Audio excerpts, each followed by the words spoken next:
Prime time ന്യൂസിലേക്ക് വിശദമായി ആദ്യ വാർത്തയിലേക്ക്. MTയുടെ വാക്കിൽ പൊള്ളിയതാർക്ക്?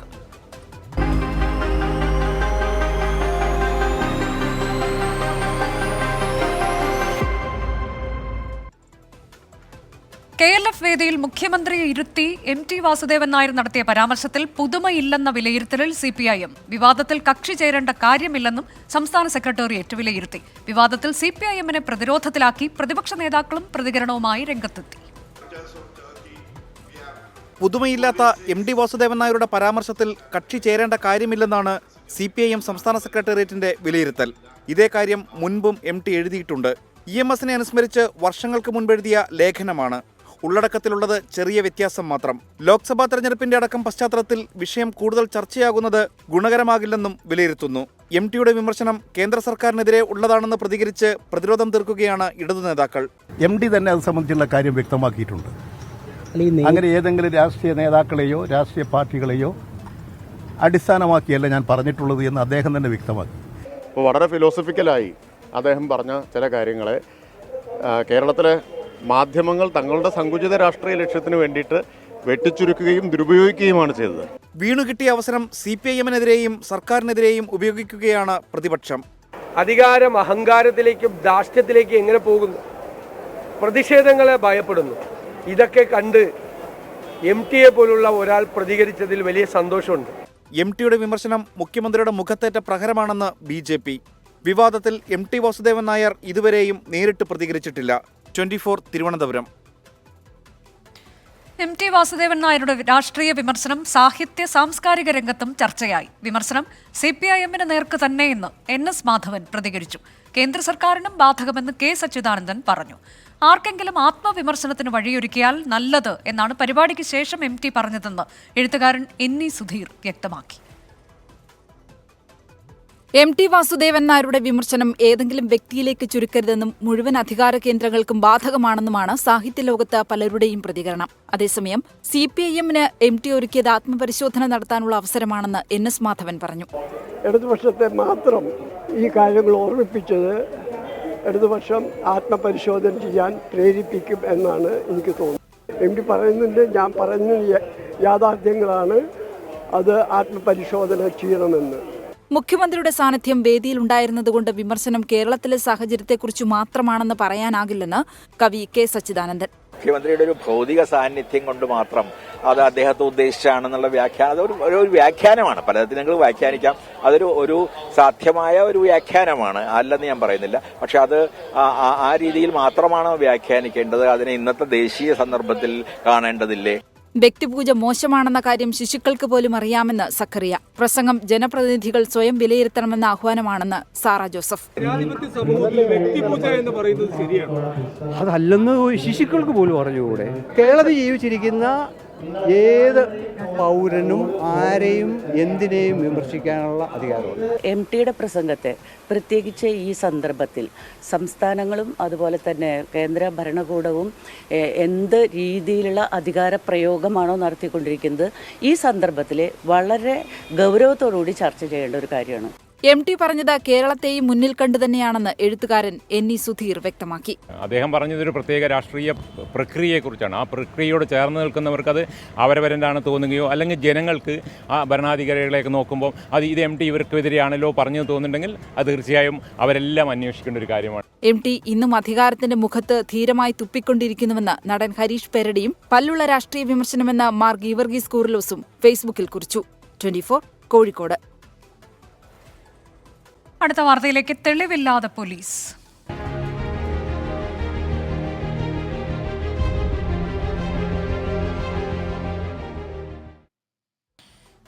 റിപ്പോർട്ടർ വിനീത വിജിക്കെതിരായ കേസിൽ അറസ്റ്റ് തടഞ്ഞ ഹൈക്കോടതി. മാധ്യമപ്രവർത്തകയ്ക്കെതിരായ കേസ് ഏത് സാഹചര്യത്തിലാണെന്ന ചോദ്യം കോടതിയിൽ നിന്നുണ്ടായി.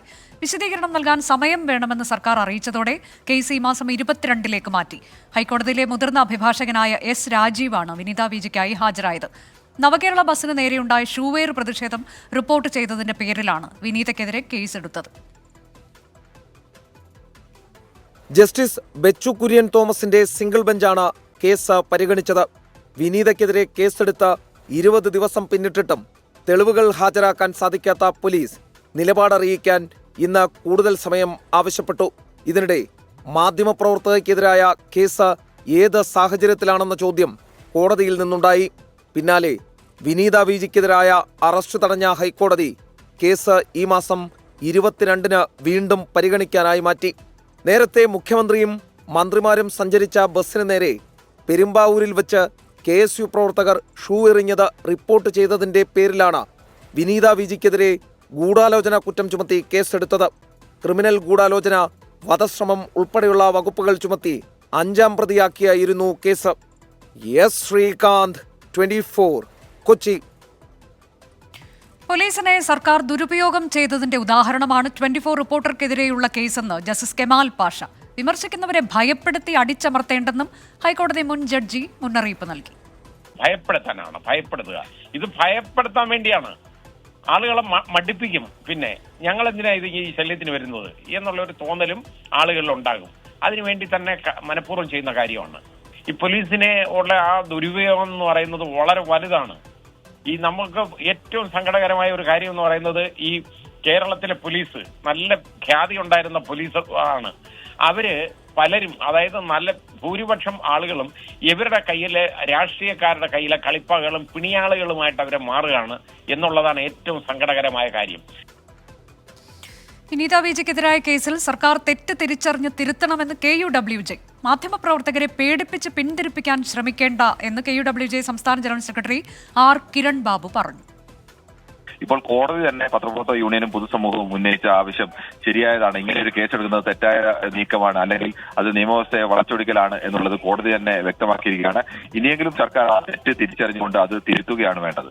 ജനാധിപത്യത്തെ അംഗീകരിക്കുന്ന ഒരു ഭരണകൂടത്തിന് യോജ്യമായ രീതിയല്ല അത്. ഏതോ ആരെയോ ഭയപ്പെടുന്നു അല്ലെങ്കിൽ അത്തരം വാർത്തകൾ വരുന്നതിനെ മാധ്യമപ്രവർത്തകരെ പിന്തിരിപ്പിക്കുക എന്നതിന്റെ ലക്ഷ്യത്തിന്റെ ഭാഗമാണ് ഇതെന്ന് മാത്രമേ നമുക്ക് കാണാൻ കഴിയൂ. സംസ്ഥാനത്ത് മാധ്യമ സ്വാതന്ത്ര്യം ചോദ്യം ചെയ്യപ്പെടുന്നുവെന്ന് പൊതുപ്രവർത്തകൻ CR നീലകണ്ഠൻ പറഞ്ഞു. ഉത്തർപ്രദേശിലായാലും കേരളത്തിലായാലും അധികാരിയെ ചോദ്യം ചെയ്താൽ ഒരുപോലെയെന്ന് CR നീലകണ്ഠൻ കുറ്റപ്പെടുത്തി. ഞങ്ങളിതാ ഇവർക്കെതിരായി ഫാസിസ്റ്റ് ഭരണകൂടത്തിനെതിരായുള്ള ബദൽ നയങ്ങളാണ് നമ്മൾ കൊണ്ടുനടക്കുന്നത്. പക്ഷെ കേരളത്തിൽ ഈ ബദൽ നയങ്ങളൊന്നുമില്ല. അധികാരിയെ ചോദ്യം ചെയ്താൽ അത് കേരളമായാലും ഉത്തർപ്രദേശ് ആയാലും ഒരേ അവസ്ഥയാണ് എന്നാണ് ഇപ്പൊ നമ്മൾ മനസ്സിലാക്കുന്നത്. ഇത് റിപ്പോർട്ട് ചെയ്യുന്ന മാധ്യമ പ്രവർത്തകയ്ക്കെതിരെ കേസെടുക്കുക എന്ന് പറഞ്ഞാൽ ചരിത്രത്തിൽ ആദ്യമായിട്ടായിരിക്കും അങ്ങനെ ഒരു സംഭവം ഉണ്ടാവുക. റിപ്പോർട്ട് ചെയ്താണ്. ഇതിപ്പോ ഷൂട്ടിംഗ് ദ മെസ്സഞ്ചർ നമ്മൾ പറയാറുണ്ട്, കാര്യം പറയുന്നവനെ അടിക്കുക. അപ്പൊ ഇവിടെ മാധ്യമ സ്വാതന്ത്ര്യം എന്നത് വളരെ വലിയ തോതിൽ ചോദ്യം ചെയ്യപ്പെടുന്നു എന്ന് തന്നെയാണ് നമ്മളിത് കാണേണ്ടത്. മറ്റൊരു വാർത്ത, സാമ്പത്തികമായി കേന്ദ്ര സർക്കാർ ഞെരുക്കുന്നുവെന്ന കേരളത്തിന്റെ ഹർജിയിൽ കേന്ദ്രത്തിന് സുപ്രീംകോടതി നോട്ടീസ്. സംസ്ഥാനം പെൻഷൻ നൽകാൻ ബുദ്ധിമുട്ടുകയാണെന്നും അടിയന്തരമായി വിഷയം പരിഗണിക്കണമെന്നും കേരളത്തിന് വേണ്ടി ഹാജരായ മുതിർന്ന അഭിഭാഷകൻ കപിൽ സിബൽ ആവശ്യപ്പെട്ടു. ഈ മാസം 25-ന് കേസ് പരിഗണിക്കാമെന്ന് സുപ്രീംകോടതി അറിയിച്ചു. ഹർജി പരിഗണിക്കുമ്പോൾ കേന്ദ്ര സർക്കാർ നൽകുന്ന വിശദീകരണം അടക്കം പരിശോധിച്ച ശേഷമായിരിക്കും കോടതിയുടെ ഭാഗത്തുനിന്ന് നടപടിയുണ്ടാവുക. ഇടക്കാല ആശ്വാസം തേടിയതുൾപ്പെടെയുള്ള വിഷയങ്ങൾ ഹർജി പരിഗണിക്കുമ്പോൾ കോടതി പരിശോധിക്കും. കടമെടുപ്പ് പരിധി വെട്ടിക്കുറച്ചതുൾപ്പെടെയുള്ള വിഷയങ്ങൾ ചൂണ്ടിക്കാട്ടിയായിരുന്നു കേരളം സുപ്രീംകോടതിയിൽ ഹർജി സമർപ്പിച്ചത്. അടൽ സേതു രാജ്യത്തിന് സമർപ്പിച്ച് പ്രധാനമന്ത്രി. ഇന്ത്യയിലെ ഏറ്റവും നീളം കൂടിയ കടൽപ്പാലമായ മുംബൈ ട്രാൻസ് ഹാർബർ ലിങ്ക് പ്രധാനമന്ത്രി നരേന്ദ്രമോദി രാഷ്ട്രത്തിന് സമർപ്പിച്ചു. 17,840 കോടി രൂപ ചെലവിലാണ് 22 കിലോമീറ്റർ ദൈർഘ്യമുള്ള അടൽ സേതു നിർമ്മിച്ചത്. ഇതോടെ മുംബൈയിൽ നിന്നും നവി മുംബൈയിലേക്കുള്ള യാത്ര 2 മണിക്കൂറിൽ നിന്ന് 20 മിനിറ്റായി ചുരുങ്ങും.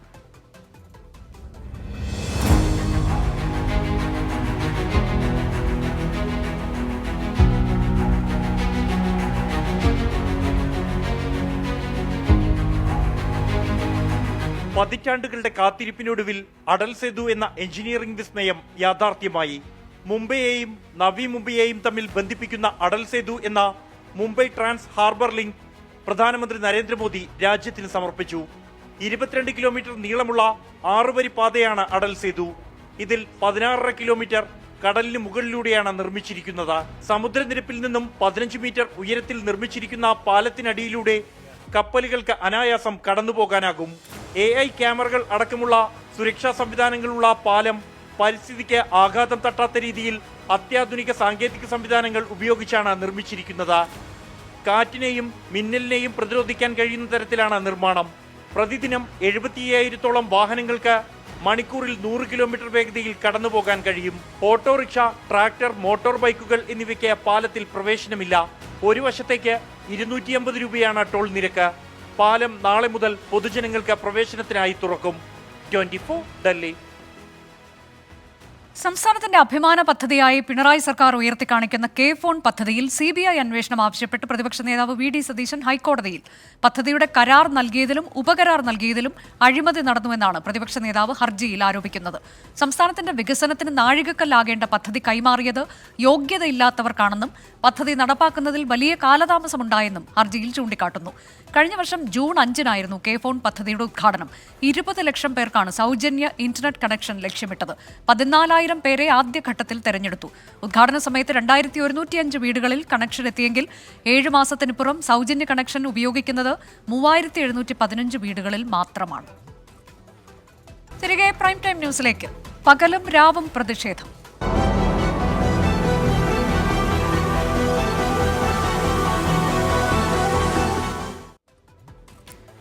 രാഹുൽ മാങ്കൂട്ടത്തലിന്റെ അറസ്റ്റിൽ പ്രതിഷേധിച്ച് കണ്ണൂരിലും കോട്ടയത്തും യൂത്ത് കോൺഗ്രസ് നടത്തിയ പ്രതിഷേധത്തിനിടെ സംഘർഷം.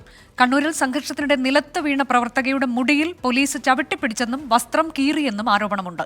ക്ലിഫ് ഹൌസിലേക്ക് യൂത്ത് കോൺഗ്രസ് ഇന്ന് നൈറ്റ് മാർച്ച് സംഘടിപ്പിക്കും. കണ്ണൂരിൽ യൂത്ത് കോൺഗ്രസ് സംഘടിപ്പിച്ച കലക്ടറേറ്റ് മാർച്ച് തെരുവ് യുദ്ധമായി മാറി. പോലീസ് ലാത്തി വീശി 4 തവണ ജലപീരങ്കി പ്രയോഗിച്ചു.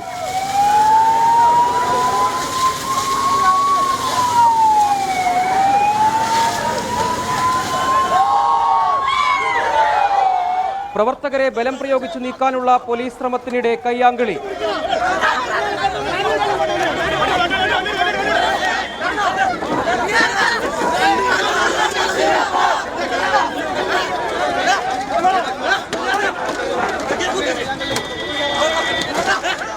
ബലപ്രയോഗത്തിനിടെ റോഡിൽ വീണ വനിതാ പ്രവർത്തക പ്രതിരോധിക്കാതിരിക്കാൻ പോലീസ് മുടി ചവിട്ടിപ്പിടിച്ചതായും വസ്ത്രം കീറിയതായും ലാത്തി ഉപയോഗിച്ച് മുഖത്തടിച്ചതായും ആരോപണം.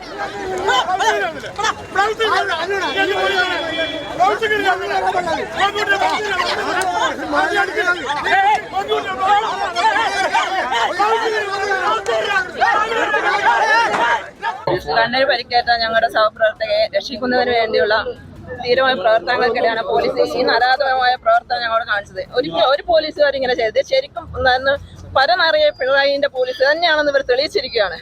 കോട്ടയത്തെ SP ഓഫീസ് മാർച്ചിനിടെയും സംഘർഷം. KK റോഡ് ഉപരോധിച്ച പ്രവർത്തകരെ പോലീസ് അറസ്റ്റ് ചെയ്തു നീക്കി.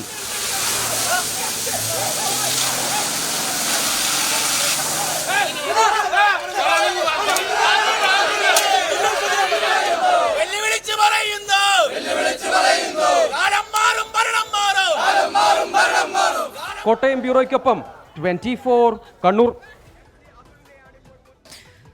തണലൊരുക്കിയവർ കുടുങ്ങും.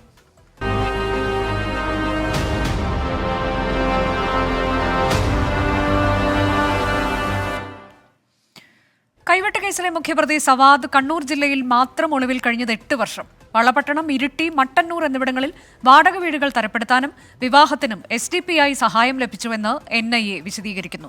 സവാദിനെക്കുറിച്ച് കൂടുതൽ വിവരങ്ങൾ ശേഖരിക്കാൻ NIA സംഘം കാസർഗോട്ടെത്തി. തൊടുപുഴയിലെ അധ്യാപകൻ പ്രൊഫസർ TJ ജോസഫിന്റെ കൈവെട്ടിയ കേസിലെ 1-ാം പ്രതി സവാദിന് ഒളിത്താവളമൊരുക്കിയവർക്കായി വലപിരിച്ച് NIA. 13 വർഷത്തെ ഒളിവ് ജീവിതത്തിൽ 8 വർഷം സവാദ് കഴിഞ്ഞത് കണ്ണൂർ ജില്ലയിലെ വിവിധയിടങ്ങളിൽ. വളവട്ടണം മന്നയിൽ 5 വർഷം താമസിച്ചു. പിന്നീട് ഇരിട്ടി വിളക്കോടേക്കും തുടർന്ന് മട്ടന്നൂർ ബേരത്തേക്കും മാറി. മട്ടന്നൂരിലെ വാടക വീട്ടിൽ നിന്ന് താമസം മാറാനിരിക്കെയാണ് അറസ്റ്റ്. അതേസമയം സവാദിന്റെ ക്രിമിനൽ പശ്ചാത്തലം അറിയില്ലായിരുന്നുവെന്നാണ് ഭാര്യയുടെ പ്രതികരണം. ഇളയ കുട്ടിയുടെ ജനന സർട്ടിഫിക്കറ്റിൽ മാത്രമാണ് സവാദ് എന്ന പേര് കണ്ടത്. ഇവര് കസ്റ്റഡിയിൽ എടുക്കുന്നതിന് മുമ്പ് അറിയായിരുന്നോ? ഇല്ല, എനിക്കറിയില്ലായിരുന്നു. കസ്റ്റഡിയിൽ പേര് അങ്ങനെ ഉണ്ടെന്ന് ഒരു പ്രാവശ്യം സർട്ടിഫിക്കറ്റിൽ കണ്ടല്ലാണ്ട് എനിക്ക് വേറെ ഒന്നും കഥകളൊന്നും അറിയില്ല. സവാദിന്റെ ചുറ്റുപാട് അറിയില്ലായിരുന്നുവെന്ന ഭാര്യാപിതാവിന്റെ നിലപാട് അന്വേഷണ സംഘം വിശ്വാസത്തിലെടുത്തിട്ടില്ല. കൂടുതൽ വിവരങ്ങൾ ശേഖരിക്കാനും ബന്ധുക്കളിൽ നിന്ന് മൊഴിയെടുക്കാനും കൊച്ചിയിൽ നിന്നുള്ള NIA സംഘം കാസർഗോഡെത്തി. സവാദിനെ സഹായിച്ചവരെന്ന് സംശയിക്കുന്നവരെ ചോദ്യം ചെയ്യാനാണ് NIA നീക്കം. വിവിധ ബ്യൂറോകൾക്കൊപ്പം 24 കാസർഗോഡ്. കുട്ടനാട്ടിൽ സാമ്പത്തിക പ്രതിസന്ധി മൂലം ആത്മഹത്യ ചെയ്ത കർഷകൻ KG പ്രസാദിന്റെ ഭാര്യ ഓമന SC/ST വികസന കോർപ്പറേഷൻ ഓഫീസിന് മുന്നിൽ കുത്തിയിരുന്ന് പ്രതിഷേധിച്ചു. വായ്പാ കുടിശ്ശിക തീർത്ത് ആധാരം തിരികെ വാങ്ങാൻ എത്തിയപ്പോഴായിരുന്നു പ്രതിഷേധം. വായ്പ എഴുതിത്തള്ളാമെന്ന് മന്ത്രി K. രാധാകൃഷ്ണൻ ഉറപ്പ് നൽകിയെന്ന് BJP നേതാക്കൾ അറിയിച്ചതിനെ തുടർന്ന് പ്രതിഷേധം അവസാനിപ്പിച്ചു. പട്ടികജാതി പട്ടികവർഗ വികസന കോർപ്പറേഷൻ ഓഫീസിൽ നിന്ന് ജപ്തി നോട്ടീസ് ലഭിച്ചതിനെ തുടർന്നാണ് കർഷകൻ KG പ്രസാദിന്റെ കുടുംബത്തിന് സുരേഷ് ഗോപി 45,000 രൂപ ധനസഹായം നൽകിയത്. കുടിശ്ശിക തീർത്ത് ആധാരം തിരികെ വാങ്ങാൻ പ്രസാദിന്റെ ഭാര്യ ഓമന ഓഫീസിലെത്തി. മന്ത്രി ഇടപെട്ട വിഷയമായതിനാൽ സർക്കാർ നിർദ്ദേശാനുസരണം ആധാരം തിരികെ നൽകാമെന്നായി ഉദ്യോഗസ്ഥർ. ഇതോടെ BJP നേതാക്കൾക്കൊപ്പം ഓമന കുത്തിയിരുന്ന് പ്രതിഷേധിച്ചു.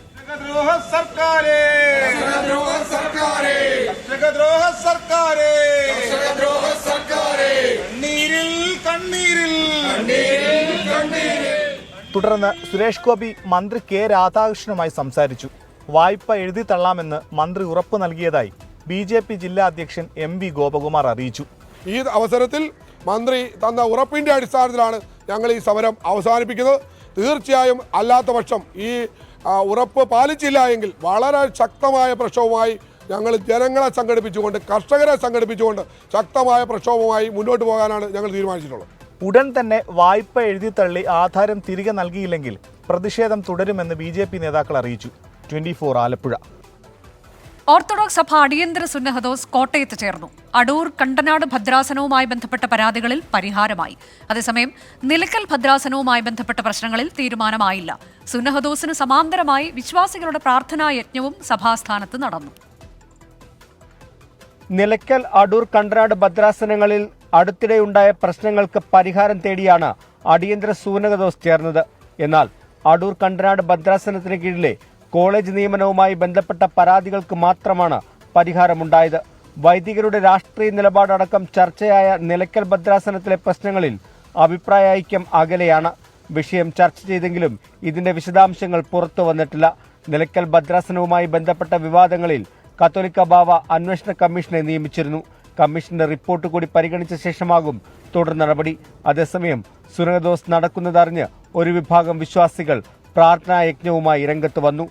പരിശുദ്ധ സഭയ്ക്ക് അനുകൂലമായിട്ടുള്ള വിവിധ പള്ളികളിലെ വിവിധ ദേവാലയങ്ങളിൽ വിധി നടപ്പിലാക്കാത്ത ചില സംവിധാനങ്ങളും ഉണ്ടായിക്കൊണ്ടിരിക്കുന്നു ഉദ്യോഗസ്ഥരുടെ ഭാഗത്തു നിന്ന്. ഇന്നത്തെ ഈ പോരായ്മകൾക്ക് ഒരു മാറ്റമുണ്ടാവണമെന്ന് ആഗ്രഹിച്ച് വിവിധ സ്ഥലങ്ങളിൽ നിന്ന് എത്തിയ വിശ്വാസികളുടെ ഒരു സമൂഹമാണ് ഇവിടെയുള്ളത്. പ്രാർത്ഥനാ യജ്ഞത്തിനെത്തിയ വിശ്വാസികൾ മെത്രാപ്പൊലിത്തമാർക്ക് നിവേദനം കൈമാറി. കഴിഞ്ഞ ദിവസവും ഒരു വിഭാഗം വിശ്വാസികൾ പ്രതിഷേധവുമായി സഭാ ആസ്ഥാനത്ത് എത്തിയിരുന്നു. Toby Johnson, 24 Kottayam. മകരവിളക്കിനൊരുങ്ങി സന്നിധാനം.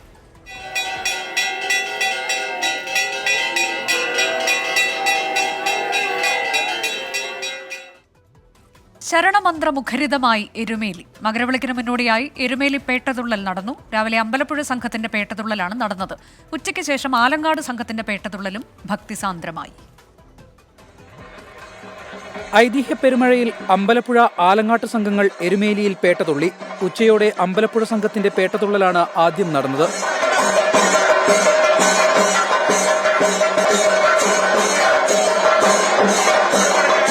വാദ്യമേളങ്ങൾക്കൊപ്പം പേട്ടതുള്ളിയെത്തുന്ന സംഘത്തെ വാവരുപള്ളിയിൽ വരവേറ്റു.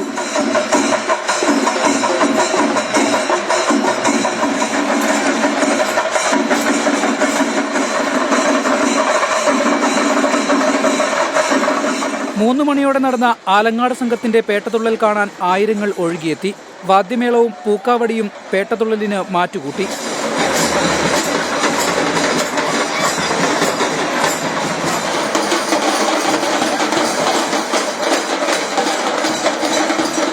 മതസൗഹാർദ്ദത്തിന്റെ പ്രതീകം കൂടിയായിരുന്നു എരുമേലി പേട്ടതുള്ളൽ. തിങ്കളാഴ്ചയാണ് Makaravilakku. 24 Erumeli. Prime time news അവസാനിക്കുകയാണ്.